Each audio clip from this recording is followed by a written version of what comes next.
আজ থেকে ৫৬ বছর আগে গড়ে ওঠা এই জনপদটির নাম বল্লা কলোনি পাড়া। আজ থেকে ৫৬ বছর আগে এখানে ছিল অনাবাদি জমি, এটি ছিল একটি জঙ্গল। তৎকালীন সরকার তখন এটি কলোনি করার উদ্যোগ নেয়। সেই উদ্যোগে এই অঞ্চলে ছড়িয়ে থাকা বিভিন্ন ভূমিহীন মানুষরা এসে এখানে আশ্রয় নেয়। কিন্তু সরকারের প্রতিশ্রুতি বাস্তবায়ন না হওয়ার কারণে, বিশেষ করে তখন পানির অভাবে এবং সরকার যে প্রতিশ্রুতি দিয়েছিল সেই প্রতিশ্রুতি বাস্তবায়ন না হয়, এখান থেকে সেই ৫০ ঘর পরিবার থেকে ৪০ ঘর পরিবার চলে যায় অন্যত্র। থাকে ১০ ঘর পরিবার। সেই ১০ ঘর পরিবার থেকে এখন এখানে তৈরি হয়েছে ৫৫ ঘর পরিবার। এসব বিষয় নিয়ে আদ্যপান্ত আপনাদের জানাবো।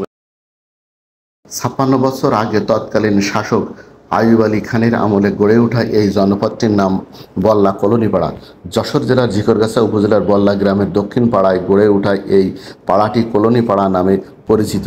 ঝিকরগাছা বাঁকড়া সড়কের গা ঘেঁষে গড়ে ওঠা এই পাড়ায় এখন ৫৫টি পরিবার বাস করেন। কলোনি পাড়া স্থাপনকালে তৎকালীন সরকার ঘোষণা দেন যে সমস্ত পরিবার এই কলোনিতে এসে বসতি স্থাপন করবে তাদের জন্য পরিবারের বসতির জন্য দেওয়া হবে ১৫ শতক জমি, হাল চাষের জন্য ১ একর জমি, ১ জোড়া গরু বা মহিষ, একটি গৃহ নির্মাণের জন্য যাবতীয় সরঞ্জাম, ঢেউটিন সহ নগদ টাকা প্রদান করা হবে। পুনর্বাসন ও স্থায়ী বসবাসের আশায় তখন এখানে এসে জড়ো হন অঞ্চলের ভূমিহীন ৫০টি পরিবার। তখন উল্লেখিত সুযোগ সুবিধা থেকে তারা প্রায় সব বঞ্চিত হলে এক পর্যায়ে তারা নিজেদের প্রচেষ্টায় বেঁধে নেন কুড়িয়ে ঘরের মতো বসত ঘর। প্রথম ছিল ৫০ ঘর, পানির কষ্টের জন্যে ৪০ ঘর চলে গেছে। ওই ১০ ঘরের থেকে এখন বর্তমান ৫৫ ঘর হয়ে গেছে। সরকার সে সময় আশ্রিত ৫০টি পরিবারের জন্য প্রদান করেন মাত্র ২ একর জমি। প্রতিশ্রুতি থেকে বঞ্চিত হন কলোনিবাসী। ১ একর আর টিলির ঘর, আর আছে ১ একর জমি, আর আছে ১৫০০ করে টাকা দিচ্ছে এলো খানের আমলে ১৫০০ করে টাকা।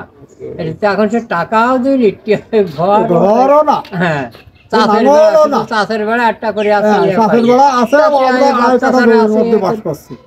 করি। এখন আমরা বড় সড়ো হই, ছেলে বিলে হয়ে মাঠে খাটি কুটে খাই। এখন এখনো কারো ধরো কেউ আছে জমি জায়গা কেউ করতে পারিনি এখনো ঠিক মতন। ওই যা আছে ওই সরকারি জায়গায় এখনো আছে। বাকি প্রতিশ্রুতি থেকে বঞ্চিত হন কলোনিবাসী। গড়ে ওঠা কলোনির জন্য সরকার প্রদান করেন মাত্র একটি টিউবওয়েল। এতে করে পানির অভাবে ১০টি পরিবার বাদে সকলেই তখন এখান থেকে চলে যান অন্যত্র। বাকিরা সীমাহীন কষ্টের মধ্যে জীবনযাপন করতে থাকেন কলোনিতে। অনেকেই এখন স্বাবলম্বী হয়েছেন। অনেকের ছেলেমেয়েরা আজ উচ্চ পর্যায়ে লেখাপড়া করছেন, আবার কেউ চাকরিও করছেন।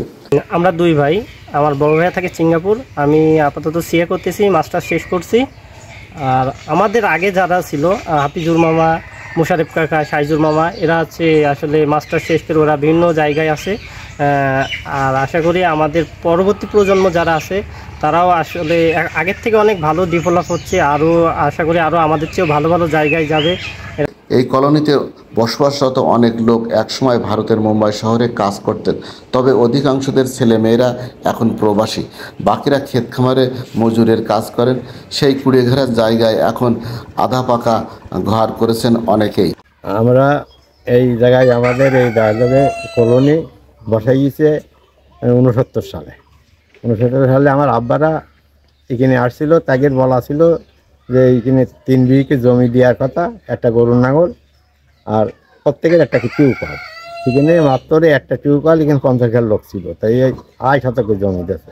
পরে সব ওই দেখা যাচ্ছে ৪০ ঘর মতন চলে গেল ঘাসে। সেই ১০ পরিবার থেকে এখন এ পাড়ায় ৫৫ পরিবারের সৃষ্টি হয়েছে। আর সেই একটি টিউবওয়েলের জায়গায় বসানো হয়েছে ৫০টি টিউবওয়েল। ২০১৬ সালে গ্রামের ওমর আলী মাস্টার নিজের জায়গায় নির্মাণ করে দেন একটি মসজিদ।